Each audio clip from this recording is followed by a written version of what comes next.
Kunja Bihari.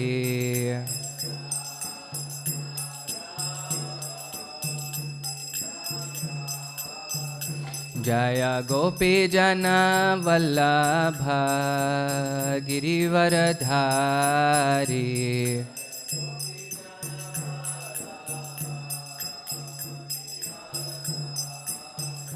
Jaya Gopi Jana Vallabha Girivaradhari.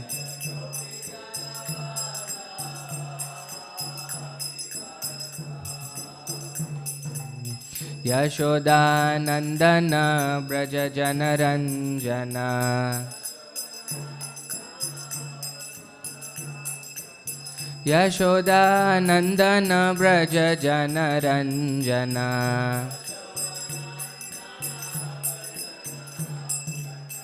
Yashoda Nandana Braja Janaranjana. Yamuna Tira Vanachari.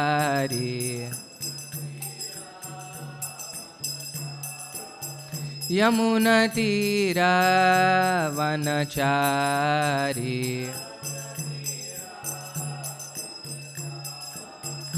Hare Krishna, Krishna Krishna, Hare Hare, Hare Rama, Rama Rama, Hare Hare.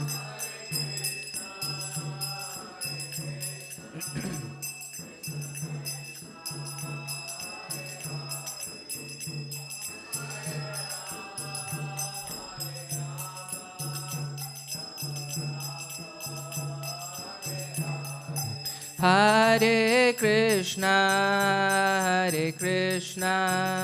Krishna Krishna, Hare Hare, Hare Rama,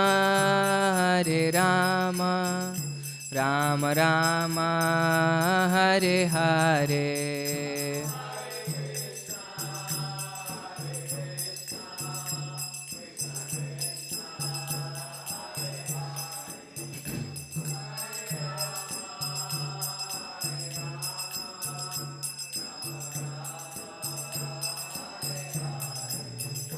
Jaya Prabhupada, Jaya Prabhupada, Jaya Prabhupada, Jaya Prabhupada.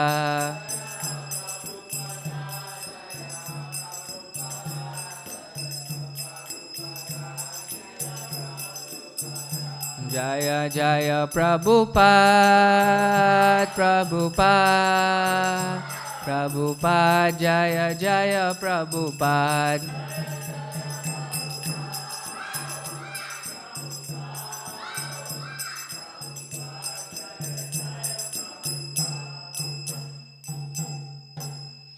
Shri Prabhupada ki jai, Grantharaj Srimad Bhagavatam ki jai, Samaveta Bhakta Vrinda ki jai. Please repeat. Om Namo Bhagavate Vasudevaya. Om Namo Bhagavate Vasudevaya. Om Namo Bhagavate Vasudevaya. We'll read the prayers together. Narayanam Namaskritya Naram Chaiva Narottamam Devim Saraswatim Vyasam Tato Jayamudirayet. Back to the translation, please. Before reciting the Srimad Bhagavatam, which is the very means of conquest, one should offer respectful obeisances unto the personality of Godhead Narayana, unto Naranarayana Rishi, the supermost human being, unto Mother Saraswati, the goddess of learning, and to Srila Vyasadev, the author. Nashtaprayeshu bhadreshu nityam bhagavata sevaya bhagavati uttama shloke bhaktir bhavati naishtiki. By regular attendance in classes on the Bhagavatam and by rendering of service to the pure devotee, All that is troublesome to the heart is almost completely destroyed, and loving service unto the personality of Godhead, who is praised with transcendental songs, is established as an irrevocable fact. ॐ अज्ञानतिमिरान्धस्य ज्ञानाञ्जनशलाकया चक्षुरुन्मिलितं येन तस्मै श्रीगुरवे नमः श्रीचैतन्यमनोभीष्टं स्थापितं येन भूतले स्वयं रूप कदा मह्यं ददाति स्वपदान्तिकं वन्देऽहं श्रीगुरो श्रीयुतपदकमलं श्रीगुरोन् वैष्णवांश श्रीरूपं साग्रजातं सहगणरघुनाथान्वितां तं सजीवं साद्वैतं सावधूतं परिजनसहितं कृष्णचैतन्यदेवं श्रीराधाकृष्णपादान् सहगणललिता श्रीविशाखान्वितांश हे कृष्णा करुणा सिन्धो दीनबन्धो जगत्पते गोपेश गोपिकान्त राधाकान्त नमोऽस्तुते तप्तकाञ्चन गौराङ्गी राधे वृन्दावनेश्वरी वृषभानुसुते देवी प्रणमामि हरिप्रिये वाञ्छाकल्पतरुभ्यश्च कृपासिन्धुभ्य एव च पतितानां पावनेभ्यो वैष्णवेभ्यो नमो नमः जय श्रीकृष्णचैतन्य प्रभु नित्यानन्द श्री अद्वैत गदाधर श्रीवासादि गौरभक्तवृन्द हरे कृष्णा कृष्णा कृष्णा हरे हरे हरे राम राम राम हरे हरे नमो विष्णुपादाय कृष्णप्रेष्ठाय भूतले श्रीमते भक्तिवेदान्तस्वामिनिति नामिने नमस्ते सारस्वते देवे गौरवाणी प्रचारिणे निर्विशेष शून्यवादी पाश्चात्यदेशतारिणे. So we're continuing with our reading from Canto 4. This is chapter 25. We'll do from text 3 all the way till text 24, and the focus verse for today is text 6. So before we get into the chapter itself, the title of the chapter is Descriptions of the Characteristics of King Puranjana. Have you met Puranjana before yet? Not yet. We're gonna see who Puranjana is in this chapter. But who have we met so far in this storyline? We have. Yeah, Prachina Barhishat. And who was he? Yeah, he had 100 sons who were called the Prachetas. And King Prachinabarhi wanted to train his children so that they can take over his kingdom. So what he did was ask them to go and perform austerities. And who did they meet when they went to perform austerities? Lord Shiva himself. So when they were going to perform austerities, they met Lord Shiva in the previous chapter, and then Lord Shiva gave them prayers that they can pray in their meditation. And in the first two verses, we saw that Shiva left after he had given all the prayers to the Prachetas, and the Prachetas stood in water for how many years, 10,000 years. 10,000 years, and recited the prayers that Lord Shiva had given them. And in the meantime, the storyline shifts back to King Prachinabarhi. This is the section that we're going to read today. So can somebody read from a translation from text 3? 2. We'll go through. 2 each? Yeah, 2 each. While the princes were undergoing severe austerities in the water, their father was performing different types of fruitive activities. At this time, the great sage Narada, master and teacher of all spiritual life, became very compassionate upon the king and decided to instruct him about spiritual life. Narada Muni asked King Prachinabarhi, "My dear king, what do you desire to achieve by performing these fruitive activities? The chief aim of life is to get rid of all miseries and enjoy happiness. But these two things cannot be realized by fruitive activities."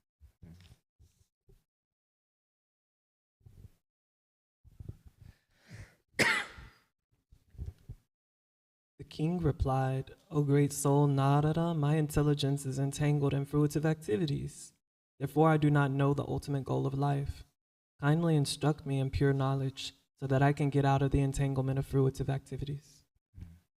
Those who are interested only in a so-called dutiful life namely remaining a householder, entangled by sons and a wife, and searching after wealth, think that such things are life's ultimate goal. Such people simply wander in different types of bodies throughout this material existence without finding out the ultimate goal of life. So we'll come back to this verse, but we'll go forward.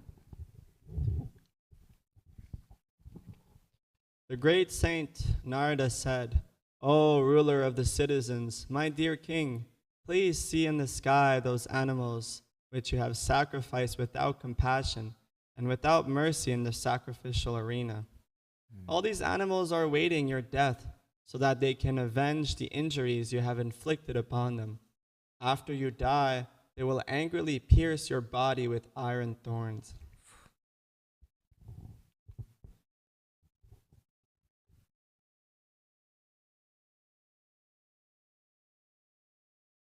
In this connection, I wish to narrate an old history connected with the character of a king called Puranjana. Please try to hear me with great attention. My dear king, once in the past lived a king named Puranjana who was celebrated for his great activities. He had a friend named Avinyata, the unknown one. If no one could understand the activities of Avinyata.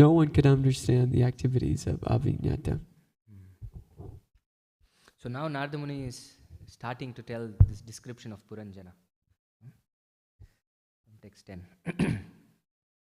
King Puranjana began to search for a suitable place to live, and thus he traveled all over the world. Even after a great deal of traveling, he could not find a place just to his liking. Finally, he became morose and disappointed. King Puranjana had unlimited desires for sense enjoyment. Consequently, he traveled all over the world to find a place where all his desires could be fulfilled. Unfortunately, he found a feeling of insufficiency everywhere. Once while wandering in this way, he saw on the southern side of the Himalayas, in a place named Bharatvarsh, India, a city that had 9 gates all about and was characterized by all auspicious facilities. That city was surrounded by walls and parks, and within it were towers, canals, windows, and outlets. The houses were decorated with domes made of gold, silver, and iron.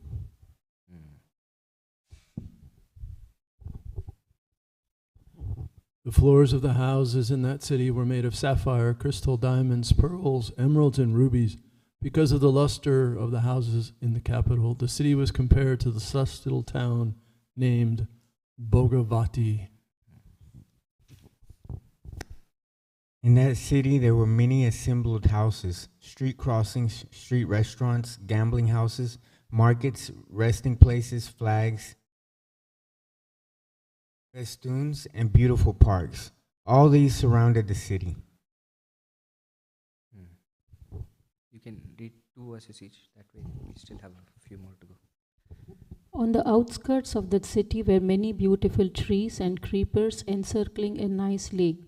Also surrounding that lake were many groups of birds and bees that were always chanting and humming. The branches of the trees standing on the bank of the lake received particles of water carried by the spring air from the falls coming down from the icy mountain.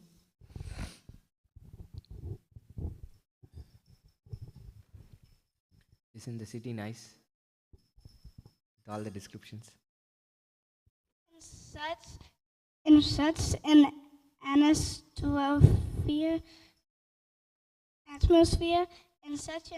atmosphere, even the animals of the forest became non-violent and non-envious like great sages. Consequently, the animals did not attack anyone. Over and above everything was the cooing of the cuckoos. Any passenger passing along that path was invited by that atmosphere to take rest in that nice garden. While wandering here and there in the wonderful garden, King Puranjana suddenly came in contact with a very beautiful woman who was walking there without any engagement. She had 10 servants with her, and each servant had hundreds of wives accompanying him. The woman was protected by all sides by 5 hooded snake. She was very beautiful and young. She appeared very anxious to find a suitable husband. The woman's nose, teeth, and forehead were all beautiful. Her ears were equally very beautiful and were bedecked with dazzling earrings. The last two verses for today. The waist and hips of the woman were very beautiful. She was dressed in a yellow sari with a golden belt. While she walked, her ankle bells rang. She appeared exactly like a denizen of the heavens. With the end of her sari, the woman was trying to cover her breasts, which were equally round and well placed side by side. She again and again tried to cover them out of shyness, while she walked exactly like a great elephant. So, this is the story that Narada Muni is starting to describe about the king called Puranjana. And what Puranjana was trying to do was he was trying to find a very nice, suitable place that can satisfy all his desires. This was his endeavor. And so he was going all around the universe, trying to search, all around the world at least, trying to search for which place could actually give him the most happiness. And he was not satisfied by most places that he went to, but then he went to this one place that is being described here, which is a city that's being described as the city of 9 gates, and and a beautiful description of this city is given. We'll see what this city of 9 gates is further in the story. But this is, I think, one of the only stories in Bhagavatam which is a direct allegory. So we'll later discover who King Puranjana is, who this beautiful woman that he encountered is, what this city is, and so on and so forth. But for now, we'll come back to text 6. This is our verse for today. And then we'll see how all of this connects. Can you open the Sanskrit, please? Griheshu kuta dharmeshu putra dhara dhanarthadhi na param vindate mudho Brahmyan samshara vartmasu Griheshu kuta dharmeshu putra dhara dhanartadhi na param vindate mudho Brahmyan samshara vartmasu. Please chant. Griheshu kuta dharmeshu putra dhara dhanartadhi na param vindate mudho Brahmyan samsara vartmasu. Griheshu kuta dharmeshu putra dhara dhanartadhi na param vindate mudho Brahmyan samsara vartmasu. Translation and purport by His Divine Grace A.C. Bhaktivedanta Swami Srila Prabhupada. Srila Prabhupada ki jai. Okay. Griheshu, in family life.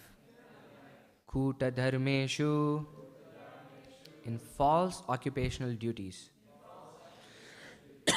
Putra, sons. Dhara, wife.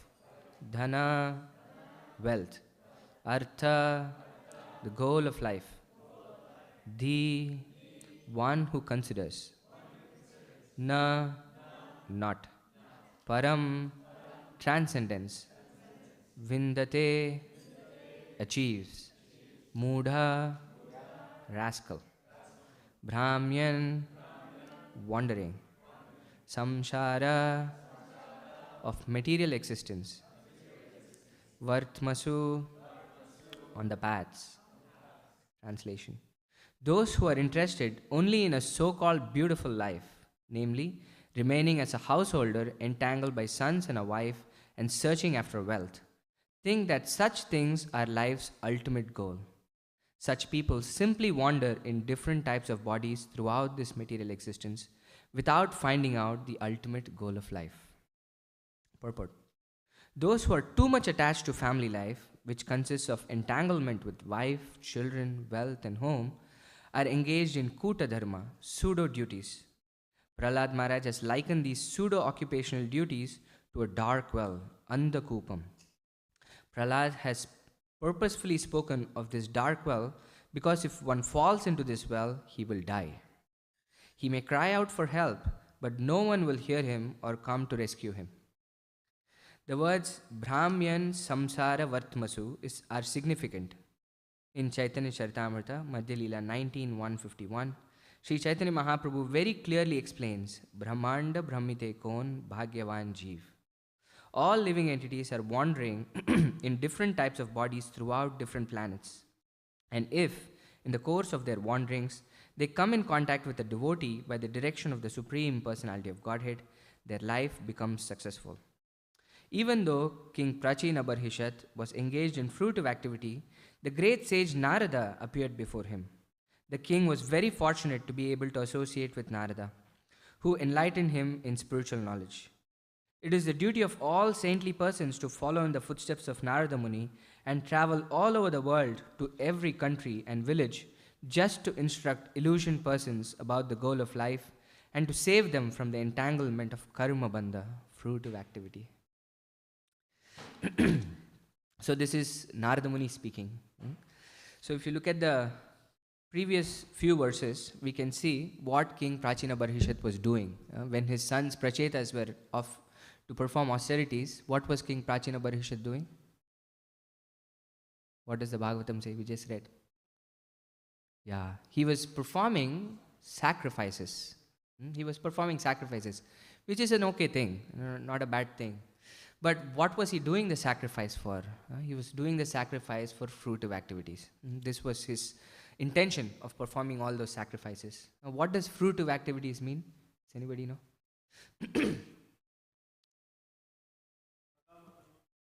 Sakama karma. Can you elaborate?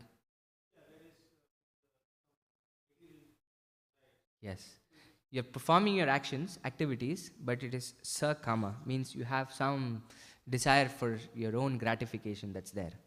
So, which is much better than vikarma. So, all of us in this world have to perform activity. There is no way that we cannot perform activity.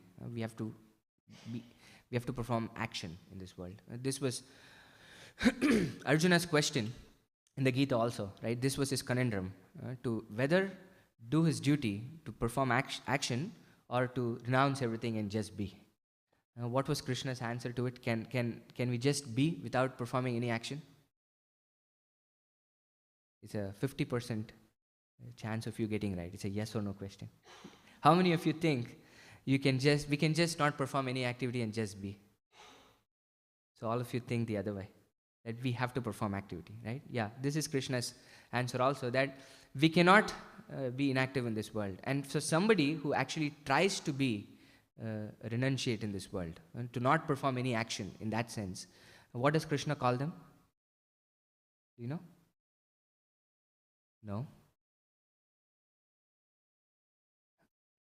He calls them a pretender, hypocrite basically. You just cannot do that activity.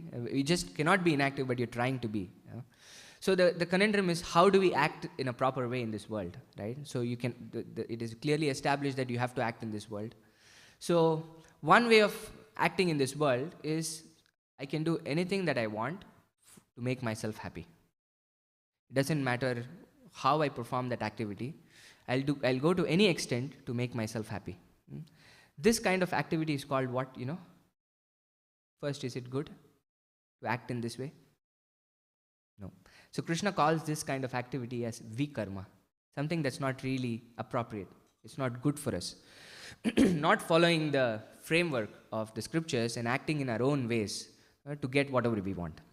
But much better than that is this kind of activity that King Prachina Barhishat is performing. He has a desire, for sense gratification. He needs whatever, a big home, all the things that Narada Muni is describing here. And he considers that doing it under the authority of the scriptures, I'll do it in the proper way and get it. This is like going to the supermarket and getting groceries, but paying the money for our groceries instead of just stealing it. The basic form of sacrifice that we can perform. Recognize the authority from which everything comes from, and then follow under the rules and regulations that are given by the authority to get what we want. This is duty. This is proper way of doing things. But Narada Muni is rejecting this, and he says, when Narada Muni came to this scene, it's described what the mood of Narada Muni was in the Bhagavatam, right? He became very compassionate upon the king, seeing the king. Why is Narada Muni feeling compassionate? What King Prachina Barhishat is doing is not improper, right? He's following the rules and regulations. He needs something. So I want to buy a car. I won't just go and burgle a car, or I won't just go and steal a car. I'll earn my livelihood in the proper way, get the money, and go get the car. And this is kind of the thing that King Prachina Barhishat is doing. He wants probably a big palace, he wants to go to heavenly kingdoms, but he is performing sacrifices that is given in the scriptures. And yet, when Narada Muni comes to this scene, Narada Muni is not so happy. Oh, you're doing very nice, Prachina Barhishat. You're following the rules and regulations according to how the scriptures have given you and satisfying your needs and desires. And yet, his reaction to what he is saying is he is feeling very compassionate about what's happening here. And why do you think Narada Muni is feeling so compassionate instead of feeling not just happy, but at least being okay with what he's doing? Yes? Can you use the mic?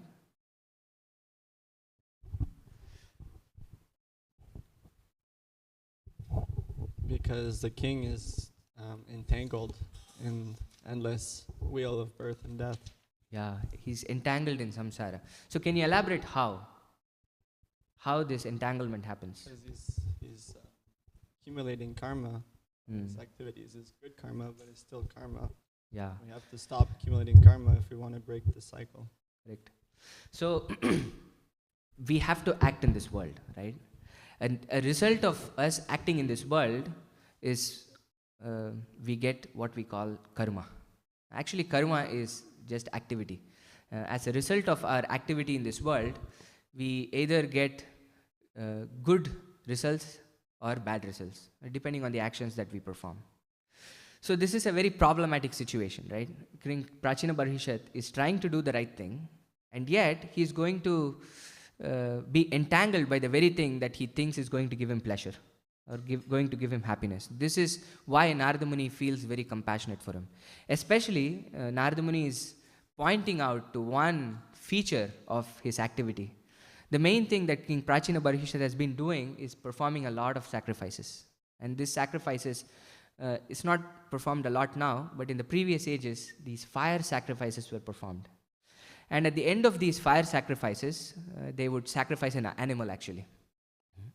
So ideally, if the mantras were chanted properly and if the brahmanas were in good standing, then what would happen is this animal that lost its life would get a rejuvenated body or even get a human body, depending on the power of the mantras. But still, you don't go scot-free.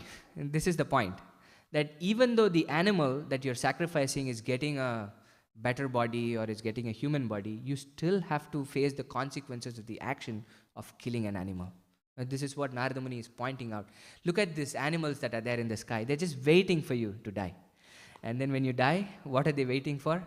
They're going to kill you with iron horns. It's basically what Narada Muni is saying. So this is an activity that is going to give us misery, right?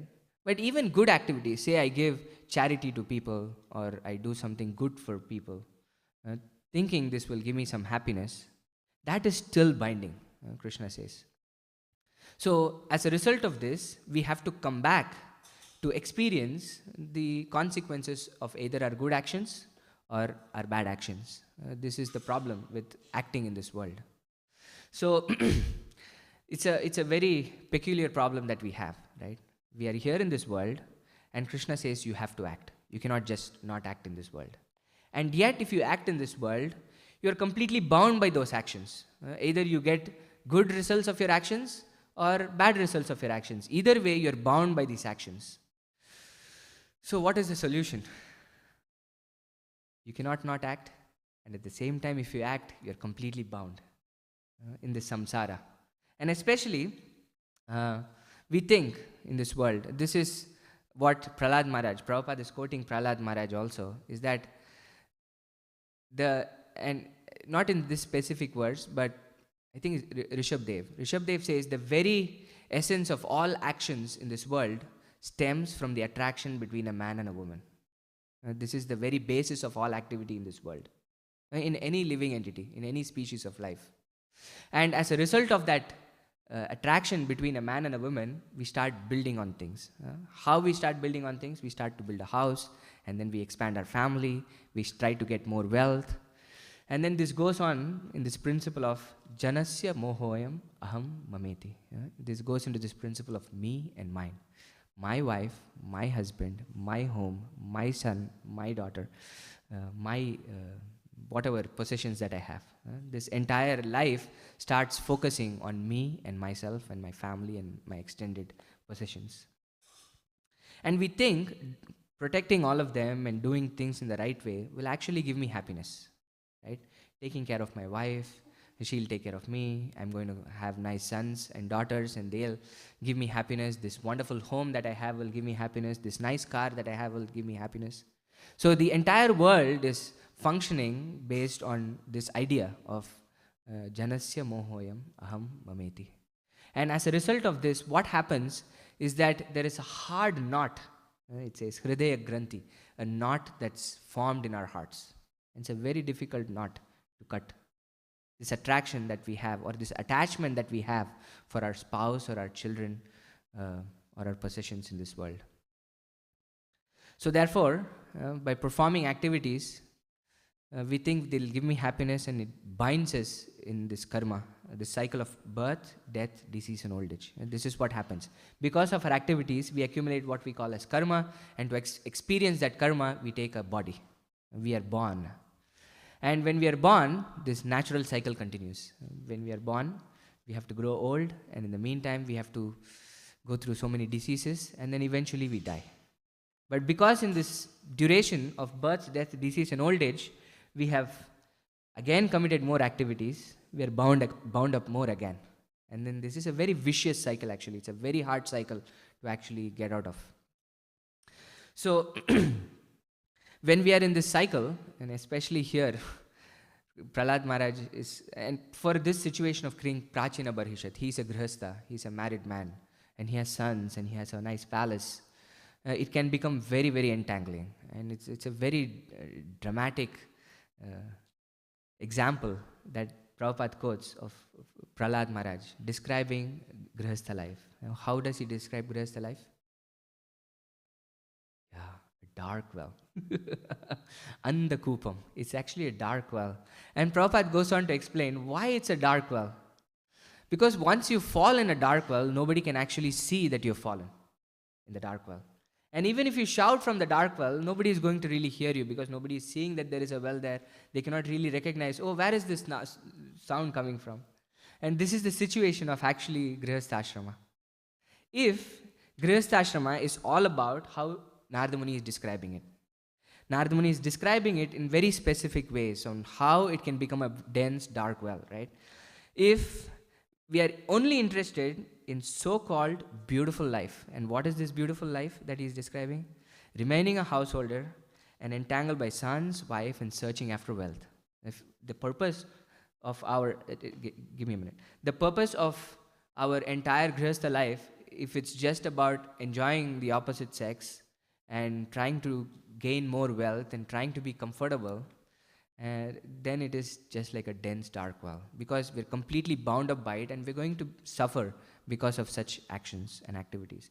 And therefore, when Narada Muni sees King Prachina Barhishat being in such a situation, because he's performing all these sacrifices so that he can live a good life, and he can live this beautiful life that Narada Muni is describing, then he feels very compassionate, because it's not going to actually result in what Prachina Barhishat is thinking it would result in. Instead, it's going to completely bind him in this cycle of birth, death, disease, and old age, and he's going to constantly cycle through this, cycle through this, cycle through this, cycle through this. And all of our situations are just like this.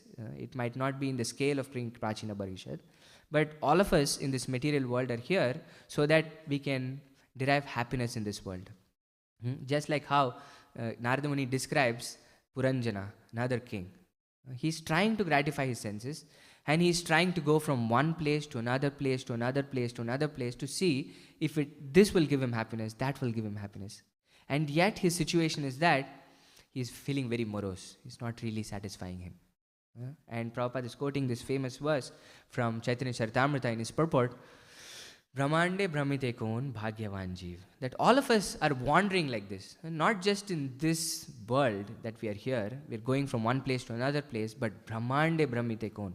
We're going from one universe to another universe to another universe to another universe to another universe to another universe. Thinking, doing this activity will give me happiness. Then we feel, oh, this is not really giving me happiness. And then we think, oh, doing this will give me happiness. Oh, doing that will give me happiness. And we have practically unlimited ways in which we can think in this material world that it will give us happiness. And yet, we don't get any happiness in this material world, because the nature of this material world is that it is a place of misery. We're trying to do something that's the opposite of the nature of this world, and so we will always be a failure in all our endeavors in this world. But yet, when we are wandering through all these different universes, some of us become very fortunate. Very, very fortunate. And who are these fortunate people? These fortunate people are people who come in contact with Krishna and Guru, or Krishna and devotee of the Lord. Just like how Narada Muni came. This was actually not Prachina Barhishat's endeavor, isn't it? He was not really going and trying to seek the association of a devotee. And yet this is the mood of a devotee, is that he is very compassionate upon the living entities in general. That the devotee doesn't expect an invitation to go and try to solve the problems of living entities in this world. And instead, because of the compassion of the devotee goes to that place without any invitation. It's actually a very risky thing, right? Narada Muni could have gone and said something, and King Prachina Barhishat would have said, sorry, I'm fine by the way I am. Thank you, Narada Muni. It would have been very insulting, isn't it, for Narada Muni, because he went there uninvited. It was a big risk that he took to go to a place and trying to say something to a person who was completely absorbed in things that were completely not good for him. And he was thinking it would give him happiness. So this is the nature of a devotee, right? So by somehow or the other, if we come in contact with a devotee, or we somehow come in contact with Krishna, then such a soul is called a very fortunate soul. Because by coming in contact with Krishna or a devotee, something extraordinary happens. And what happens? What does the verse say? Brahmande Brahmite Kon Bhagyavan Jeev. This is very fortunate. Why is this person fortunate? What is the prasad? Yeah. This is the extraordinary thing that happens. When we come in contact with Krishna, or when we come in contact with the devotees of the Lord, we are so fortunate, not because we're going to get something material from them. We're going to get something that is incomparable when we come in contact with Krishna or the devotees of the Lord. That we're going to get the Bhakti Lata Bij, the seed of devotional service. This is firmly planted in our hearts. Because it's completely not there, right? The seed that's there in our hearts is our propensity for material activities. And yet, even in such a situation, the devotee or Krishna is so merciful on us that they can plant this seed of devotional service. So, we're almost there, out of time, but I want to finish this loop, right?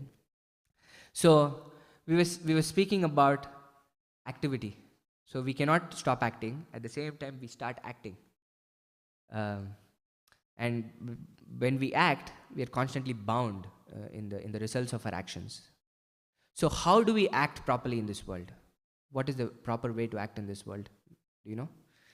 From the Gita, what Krishna says? Hmm?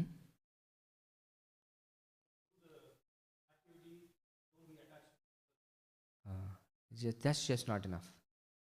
What should we do? Yeah. We have to actually offer the results to Krishna. We have to actually act for Krishna. Yajnartat karmanonyatra lokoyam karma bandhanat. Krishna says, if work is not done as a sacrifice to Vishnu, then that work is very binding in this world. So therefore, the right way to act in this world is to act but offer the results of our activities to Krishna. This is devotional service, right? The entire practice of bhakti or devotional service is not a process of negation. We're not saying don't act. There are many philosophies in this world that will say, speaking is a problem, desire is a problem, squish your desire, or stop speaking, or stop hearing anything, just go to a secluded place and just be. Krishna says that's not possible.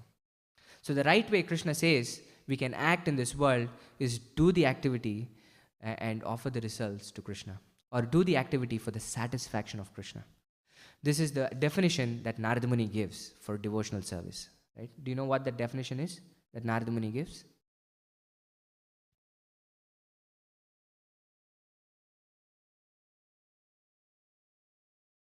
Yes, engaging all our senses in the master of the senses. Sarva upadi vinirmuktam tatparatvena nirmalam rishikena rishikesha sevanam bhakti ruchite.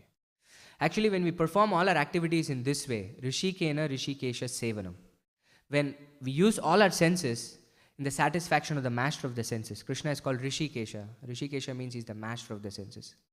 Two things start to happen, Narada Muni says. Sarva upadi vinirmuktam tatparatvena nirmalam.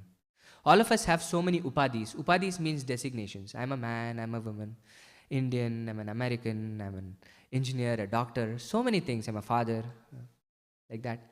We have so many of these temporary designations that we start attaching to ourselves throughout the course of our lives. And they start slowly fading away. And our senses start becoming purified. Because in our current state, we cannot think properly, do the things in the right way, because our senses are contaminated by the three modes of material nature. So our senses start getting purified and we start to know who we actually are. Not just that we are the spirit soul, something much more beyond is what we get through the performance of devotional service, is that we actually know who we are in relation to Krishna.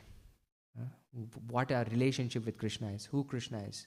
And in that capacity, we can actually perform our activities in the right way, which is our actual duty. Swartagati. This is our perfect activity. And this is what devotional service does. And the perfect way to engage in devotional service in the time that we live in is the chanting of the holy names of the Lord. Right? In the times of King Prachina Barhishat, the preferred sacrifice was fire sacrifice. That's what he was trying to do. But he was not doing it for the satisfaction of Vishnu. He was doing it for himself. If he had done it for the satisfaction of Vishnu, even that would have been perfect.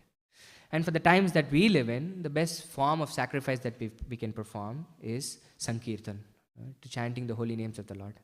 And when we perform that, then we can actually perfect our lives and not be entangled in this so-called beautiful life that the King Narada Muni is describing. So we'll stop here and then we'll see if there are any comments or thoughts or reflections. Ajita Prabhu, you had something to say. Thank you so much. Such a nice class. Thank you. I have two questions. First one I have was, you were talking about Grihastha life, but it sounded more like Griha Medi. Correct. This is why I qualified it with the way Narada Muni was describing it. Right? If the entire Grihastha life is all about me, my wife, my children, my house, my wealth, then it's a very problematic situation. But just like how we describe devotional service, we don't reject anything. Right? Grihastha life in itself is not problematic. The way we live the Grihastha life is what causes the problem. If we think that my wife is a devotee, my husband is a devotee, we help each other in our progress in devotional service. My sons and daughters are also some devotees who have been given under my custody by Krishna so that I can help them in their progress of devotional service. This house is actually not mine. This house is a temple of Krishna. I'm here to facilitate the devotional service of everybody in this house. And in such a situation, Grihastha life can actually become incredible. Right? Instead of it becoming about me and myself, it becomes about Krishna. And Krishna becomes the center of our life. And forget which song it is. Bhaktivinoda Thakur says, right? When I enter my house, it feels like Vaikuntha. Right? I forgot which song it is. So our house can actually be a temple. The Grihastha life, this is Grihastha life, right? Our house becomes an ashram, where the center of our lives is actually Krishna. Instead of a Griha Medi life, where the center is me and myself, and everything revolves around me and myself. Therefore, my wife is important because she is my wife. My sons and daughters are important because they're my sons and daughters. It's all stemming from this concept of me and myself. Instead of it being about this is Krishna and everybody is parts and parcels of Krishna, and I'm put in such a situation so that I can help people around me progress in their Krishna consciousness. That makes sense? So in that way, Grihastha life actually becomes extraordinary. We all can progress much more faster. But all of us have to be very careful, because Grihastha life is a life where we have incredible control over how we do things, right? We at least think. So we can veer towards doing things for ourselves. So we constantly have to gauge why we are doing what we are doing and course correct in Grihastha life. Prabhu, I was also wondering, you said that even in Treta Yuga, when the Yuga Dharma was sacrifices, you were saying that still, even if they were doing it properly, they would still get the reactions, like they would still have to go to like hellish planets. Correct. So so if you're doing it for your sense gratification, right? This is what King Prachina Barhishat was doing. He was not doing it so that he can satisfy Vishnu. He was doing it so that by doing it, he would get something. Okay, he would get something, but at the same time, the negative reactions will also come, right? And this is the entire point of the Gita, is that any activity in this world can never be perfect. Nothing can be perfect. You can try to do in however perfect ways that you want to do in this world, but this world is not a place where you can actually perform activities in a perfect way. Therefore, Krishna says, Sarva Dharman Parityajya, Mamekam Sharanam Braja. The best way to do anything is to actually surrender to me and perform activity in that capacity. Because one dharma will constantly supersede and conflict with another dharma in this world. This was Arjuna's problem also, right? The dharma of him being a Kshatriya and the dharma of him being a cousin and a friend to the people in the battlefield, and the dharma of not killing other people. Right? So many dharmas constantly conflict with one another in this world. That's why it's a very difficult place to live. That's why we need the help of the scriptures and our mentors to figure out, navigate how we can go through this world in the right way. Because dharma is very, very difficult to figure out. Therefore, dharmam tu sakshat bhagavad pranitam. We try to surrender to Krishna and follow in the footsteps of our spiritual master, the instructions of the spiritual master. Then we can try to navigate this world. Or else it's a very difficult world to navigate. Yes, Nanda Praja Prabhu. I'm feeling a little spicy this morning, so I apologize in advance. So, you mentioned that this ultimate goal is to find out who we are in the spiritual world. Yet we have so few examples in this day and age of this. And it seems like such an important thing, right? Because we're trying to find out who we are. We're identifying with this material body. I am this, I am this, I am that. And it would be such a benefit to understand who we really are. But yet it's so tough. It's so hard. Matter of fact, we're almost discouraged in some ways to think in this way.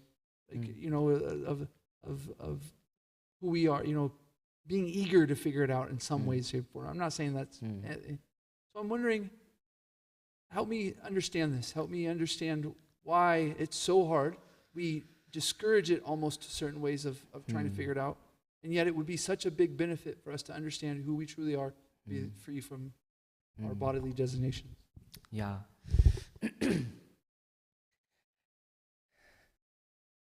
Actually, no, it's just... So, why it is discouraged, I can tell you. Because this used to be the system of initiation at the times of even Bhaktivinoda Thakur. When you would go and surrender to a spiritual master, they would give an initiation which was called Siddha Pranali.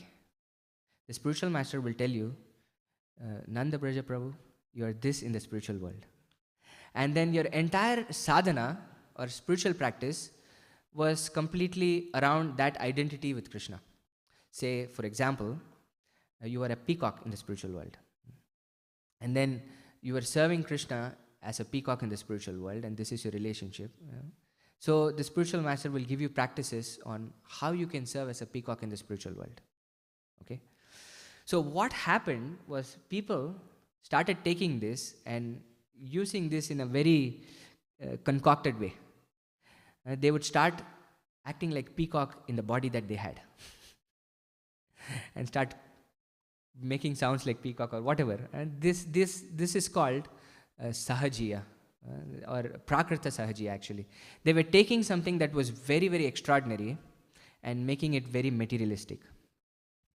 And therefore, from the time of Bhakti Siddhanta Saraswati Thakur, he stopped this practice of giving Siddha Pranali initiation, where you are told what your spiritual identity is.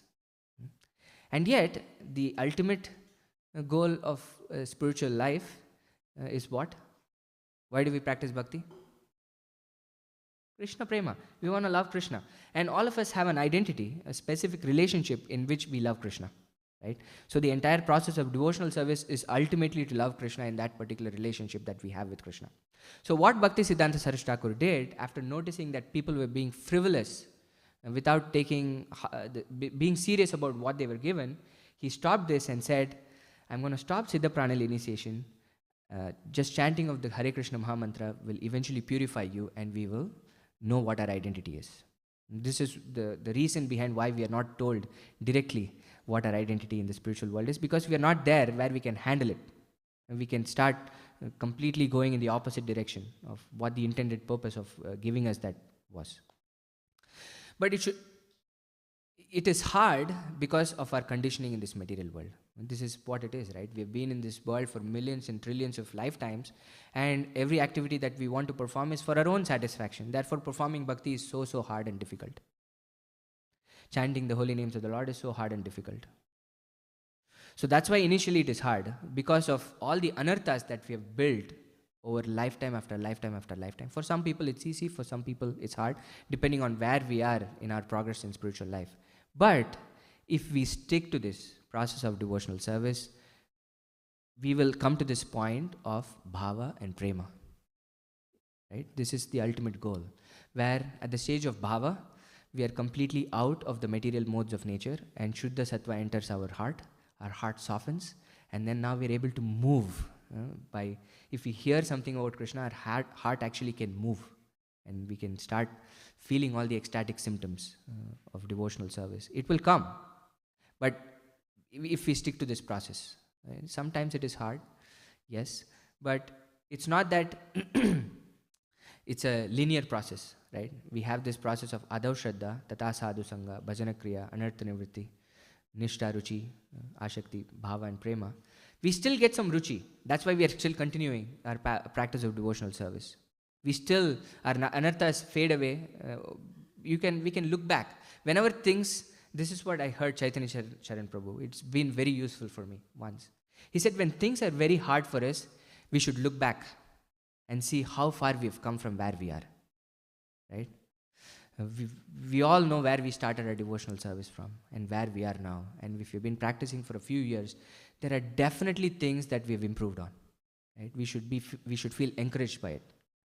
And if we start feeling lethargic, or if we start feeling complacent about our practice of devotional service, we should look forward to see how far it is for us to go, to get to the place where we have to get to. Right? So in that way, we have to constantly go between looking forward and looking backward to maintain our enthusiasm, because that's very important. We have to maintain our enthusiasm in this process of devotional service. So we do whatever is required to maintain the enthusiasm. And Krishna gives us small drops of revelations here and there to keep us going, right? Seeing our sincerity. But ultimately, this is what all of us should desire. Rupa Goswami says, this is the one quality that is required for us to achieve prema. You know which is that? Laulyam. Intense greed to serve Krishna. Without this greed, everything is just mechanical. Our chanting becomes mechanical, our performance of devotional service becomes mechanical. We should always have this fire of intense greed in our heart to serve Krishna. When that greed is there, Krishna reveals her identity. Yeah?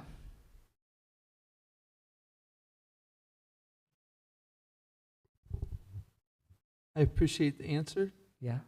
I don't know if I'm satisfied yet. Not with your answer, Yes. just with this. Yeah. What is not satisfying?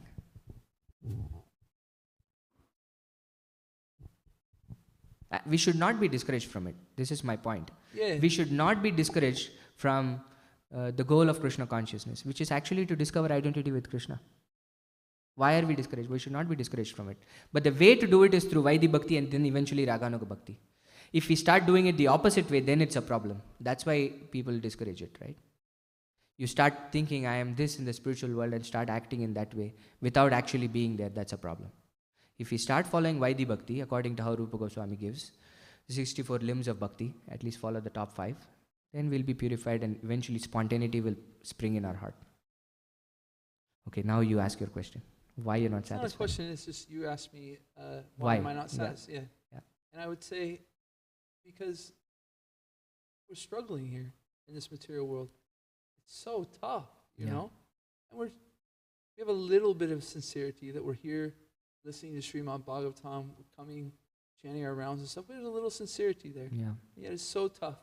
And it can be revealed to us, right? yeah, Like I understand what you're saying, that like we shouldn't pretend, you know, to understand our this, that, but it can be revealed to us. I mean, Krishna can any time, Kalashranji could be like, here you go, boom. You know? yes, And so that's what's unsatisfying is that there's a little bit of sincerity with all the devotees here, all the people that are chanting Hare Krishna, and yet it's so tough in this world, and it's so hard, and yet this seems like, oh, if we really could understand that we weren't this body and who we really were, it'd be so much easier. yeah. So this is the balance between free will, right? Are we really desiring for it? Krishna sees it, isn't it? If we really desire for it, Krishna will reveal it. But we are desiring it in a very negative way. Not because I love Krishna, it's because it's very difficult in this world. That's not a good motivation for us to actually get things revealed in this world, right? The actual motivation for us is, Krishna, I love you so much. It would be much better if I can actually know my identity with you, so that I can serve you in a much better capacity. So then Krishna will reveal it to us. And of course, it's up to Krishna whether he wants to reveal it or not, because Krishna is Swarat, he is independent. Nobody can dictate. This is bhakti, right? This is another risky thing about bhakti, is that there are no check boxes. Oh, I got my first initiation, I got my second initiation, or I even got my sannyas, therefore I have to go back home, back to Godhead. Krishna, I've done all the things that you've asked me to do. It doesn't work that way. Just like how Krishna is independent, Bhakti Devi is independent also. She will also figure out when to descend in our hearts. She just cannot dictate when things can come. But our motivation has to be in a positive way. Krishna, I am struggling, right? But yet, how a devotee sees this is tattenu kampam susamikshamano bhunjana evatma kritam vipakam. Krishna, you're so merciful that I have to go through so much, you've only given me so little to go through. This is how a devotee sees when he is in a position of struggle. And when some things are given to the devotee, Krishna, the devotee thinks, Krishna, I don't deserve anything, but you've given me so much. And when we are cultivating such a mood, then Krishna will see, okay, there is some sincerity in this person. Then I can open up some mercy.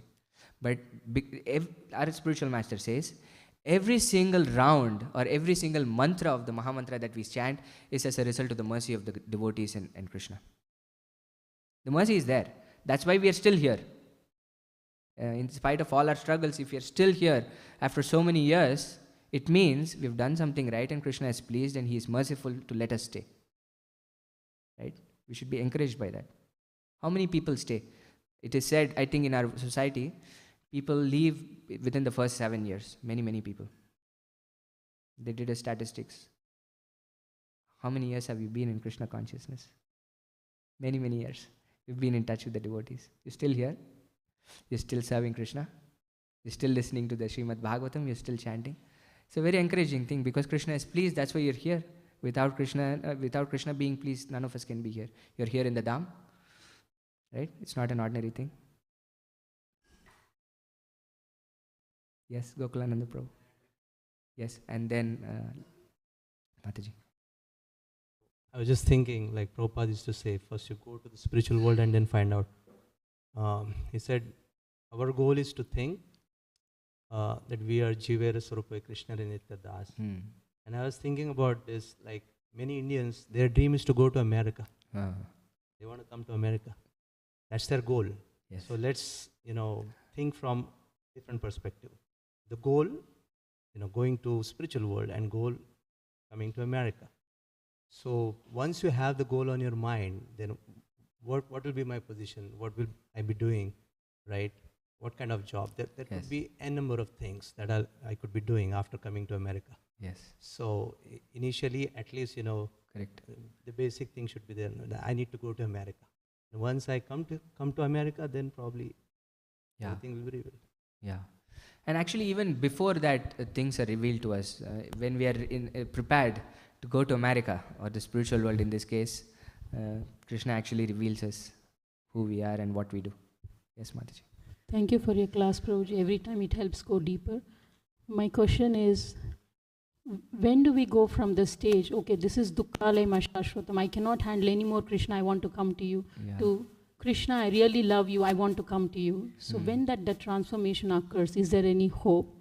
And or do we just follow what Prabhupada told, and like Krishna is going to reveal our identity, is also going to help us to make the transformation from Dukkhalaya Shashvatam to Krishna, I love you, I really want to come back to you.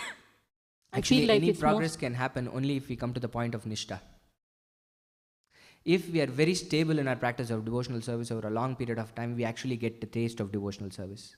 At that point, we can actually desire, Krishna, I want to come to you.